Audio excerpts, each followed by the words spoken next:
Hi guys, today we are doing something different and we'll be doing tracking.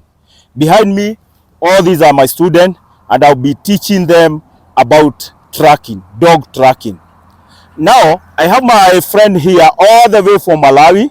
He came to Kenya to get some skills on dog training. I'm going to let him introduce himself and then maybe he can tell us what motivated him to come to Kenya for dog training classes. All right. Hi guys. My name is Vitu. So I'm from Malawi. Yeah. So for a long time in my country, I've been looking for dog trainers, but there's no like an organized dog training school. Yeah. So that led me to my search for a proper training dog training school, which through my search in the internet, so I got to know Mr. Michuki. And also Buxton Dog Training Academy. Yeah, so that led me, so after we continued to talk, then I decided to physically come and learn these skills that I cannot find within my country. Okay, thank you so much, Mr. Vitu.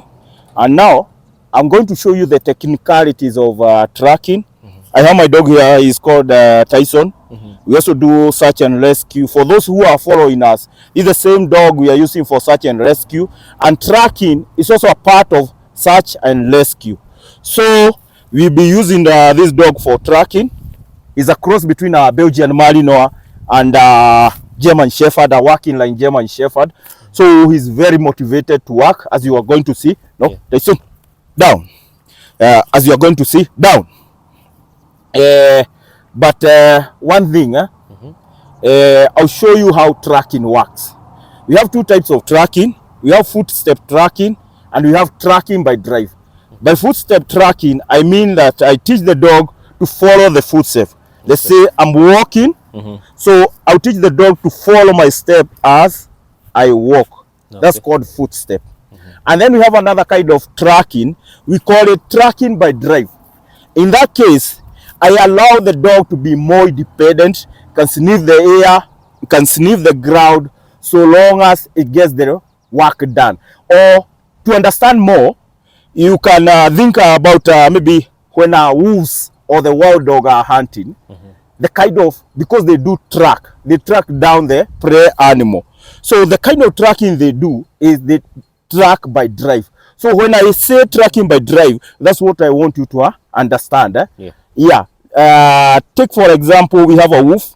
They are going after a certain prey animal. The first thing, they are going to sniff the air, they're going to sniff the ground to know exactly where the animals are. And then from there, they are going to use either the weed, the ground. They are free so long as they get the prey animal. So I don't restrict the dog when it comes to tracking by drive. So, but when it comes to footstep tracking, I limit the dog to only sniff the ground. That is footstep. So, we are going to start our track. And the first thing, we have the person, our decoy, the ones we are looking for.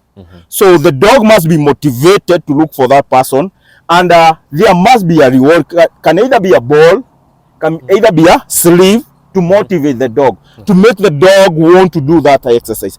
Right now, you see he's in drive, looking by the ears. Yes. He's just ready for me to tell him, we go. So, what's the reason behind him tracking? The reason is that he's going to find his toy.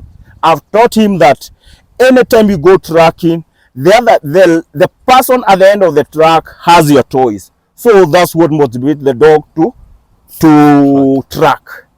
So first of all, you must have a good, well-motivated dog with good drives. So, and that's from there, I think we can start our track.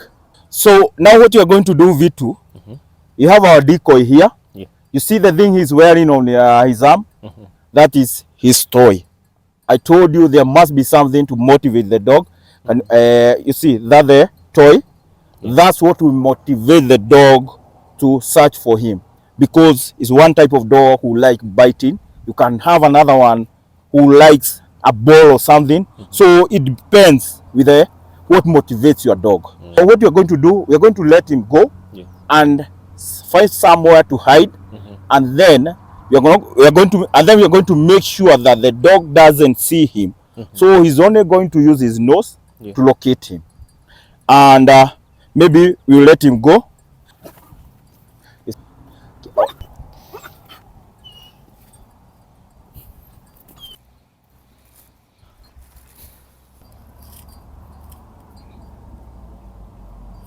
So the first technical part of it, I have a piece of clothing belonging to the decoy, just to make sure that he's going to find the right scent. I'm going to make sure that he smells this clothing, this piece of clothing, to make sure that he has the right scent, and he's not going to pick up another scent. As you know, there are many people who have been walking here, so there are a lot of different scents here. So I want, among all those scents, to specify this scent, and that's why I want him to smell. We call this scent pad. Yeah, that gives the dog the idea of the person he's going to track. So, and then the next thing we need to know the direction of the weed, because that affects her so much when you are tracking. So what I'm going to do, I have some, you can even take some dust. So what I'm going to do is that I'm going to throw this into the air, and then we find out right away. We know that the wind is coming from this direction to this direction. Yes. So we had our decoy go to this direction. So it will be hard for us in this case, because the wind will be pushing the scent away from the dog. But if you are tracking towards the dog, it will be easier in that the wind is bringing the scent to the dog. So this will be a hard track for the dog, but I hope you are going to fight the person. Yeah. So the dog is ready. So what I normally do to make him understand it's time for tracking, I'll put the leash between the legs, and then our guy had enough time to hide right now. So this is the tracking leash. As you see, it's a long one, to give the dog space to work. Need to untangle this. So I think now all you need to do, you need to be very fit, because you are going to do a lot of learning. Okay, and then we can go. Okay. Such. Such. Such.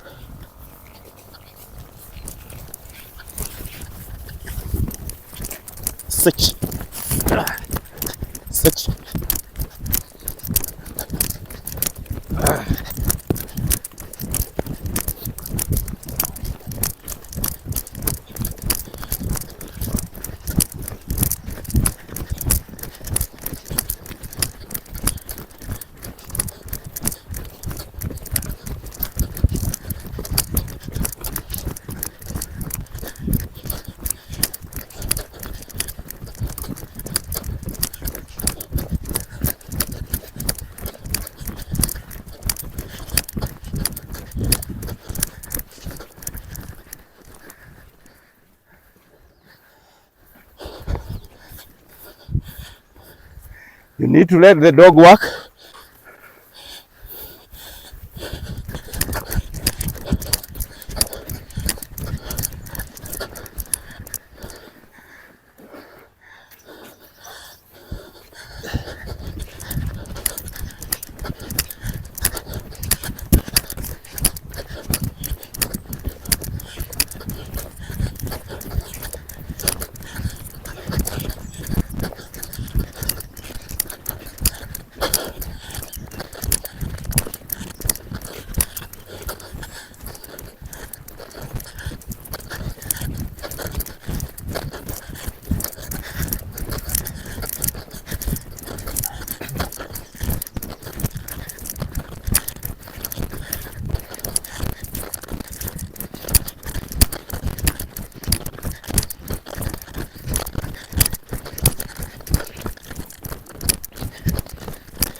Such.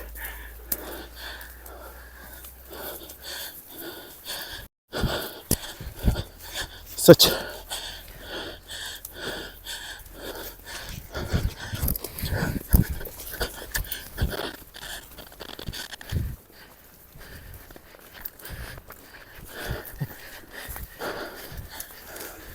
Such.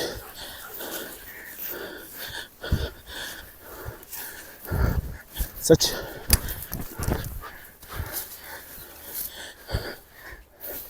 Judging from the dog, the guy is around here.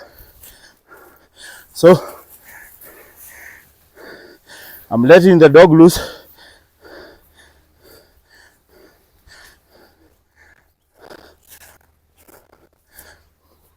Such.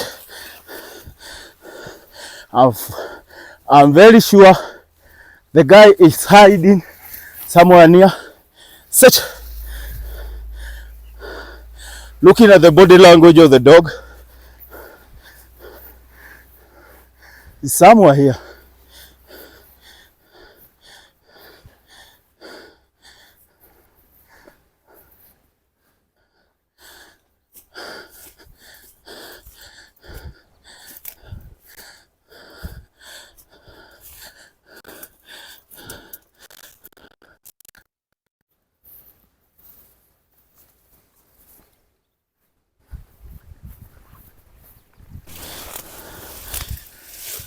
Unamwona huko?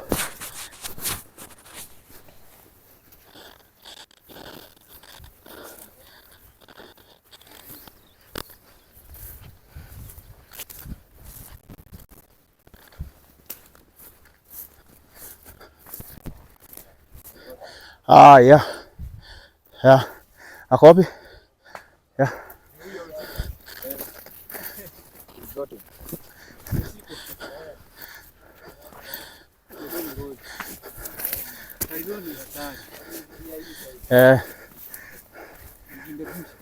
Yeah. As I told you guys, I knew the guy was here, judging from how the dog was behaving. So anytime you're tracking, you need to learn how to read the dog's body language. And at last, he has his toy, and that's what was motivating the dog to track. So anytime you're tracking, learn to read the dog's body language when he's on track and when he's not in track and when he's not on track. Good boy. Good boy. Good boy. So V2, you didn't come all the way from Malawi. At least you have learned something today. Yes. Yeah. This is what we call tracking. Watch here. Good boy. Amazing. Good boy. That's only normal. Good boy. Good boy.